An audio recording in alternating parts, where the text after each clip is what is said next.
Saudari-saudaraku yang terkasih, di zaman ini banyak manusia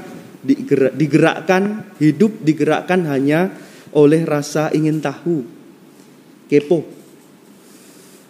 Jadi istilah ini menjadi populer di semua kalangan, mulai anak kecil sampai orang dewasa.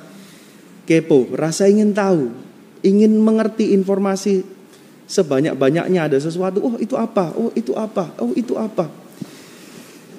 Dan tentunya apa yang menggerakkan Zakeus hari ini yang kita dengarkan, apa yang menggerakkan dia sampai kemudian ingin melihat Yesus, itu bukan sekedar rasa ingin tahu seperti yang populer sekarang ini, bukan. Karena kalau sekedar rasa ingin tahu, kalau sudah tahu, ya sudah, selesai. Tidak ada tindak lanjut, tidak ada apa yang kemudian mau dibuat dari informasi itu. Bahkan malah kalau sudah kepo, nanti informasi yang didapat mungkin jelek dan sebagainya, malah tindak lanjutnya bisa macam-macam ke sana kemari. Tetapi yang dilakukan Zakeus ini bukan karena rasa ingin tahu, tetapi karena sebuah kerinduan. Kerinduan. Zakeus adalah orang yang amat kaya, pemungut cukai. Dan di dalam sistem sosial orang Yahudi, di kalangan orang kaya, Zakeus ini terpandang. Dia diberi kepercayaan, apalagi dia adalah kepala pemungut cukai, diberi kepercayaan oleh pemerintah. Tetapi di kalangan orang-orang biasa, Zakeus ini adalah musuh. Zakeus ini ditolak.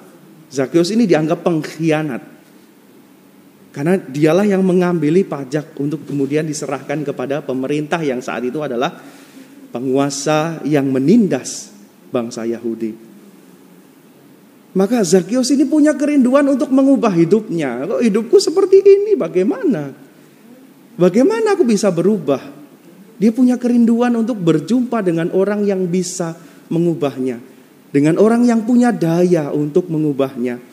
Maka ketika dia mendengar Yesus, dia berusaha dengan sungguh, dengan keras untuk melihat Yesus. Maka dia berlari mendahului orang banyak, kemudian memanjat pohon. Supaya apa? Supaya dia melihat Yesus. Dan dari melihat Yesus itu, dari perjumpaannya kemudian dengan Yesus, dari Yesus yang menyapanya, melihat kesungguhan hatinya, kerinduannya, itulah kemudian lahirlah perubahan hidup, pertobatan. Bahwa kemudian Zakeus diminta Yesus untuk turun dari pohon karena Yesus mau bertamu ke rumahnya. Tentu saja orang-orang banyak yang membenci Zakeus, marah luar biasa. Biasanya memang kalau kita lihat ada orang berdosa terus mendapat pengampunan yang besar, ada dorongan untuk merasa, gak mungkin diampuni. Tidak terima ketika orang ini mendapat pengampunan. Tetapi Yesus berbeda. Ketika Yesus bertamu di rumah Zakeus, dan kehadiran Yesus ini sudah menjadi daya yang luar biasa yang kemudian menggerakkan Zakeus untuk bertobat. Kemudian sampai dia berkata, Tuhan, separuh dari milikku akan kuberikan kepada orang miskin. Dan sekiranya ada sesuatu yang kuperas dari seseorang, akan kukembalikan 4 kali lipat. Maka Yesus menegaskan kepada orang yang bersungut-sungut yang melihat kejadian itu. Ia mengatakan bahwa hari ini terjadi keselamatan di sini karena orang ini pun anak Abraham. Karena Zakeus ini adalah orang yang beriman. Hanya saja selama ini masyarakat tidak memberinya kesempatan untuk bertobat. Cenderung mengucilkan, cenderung menyisihkan. Dan ketika ada Yesus yang menerima Zakeus, membuka tangannya menyambut Zakeus yang sudah merindukan jamahan dari Tuhan ini, maka dia langsung mengalami perubahan itu.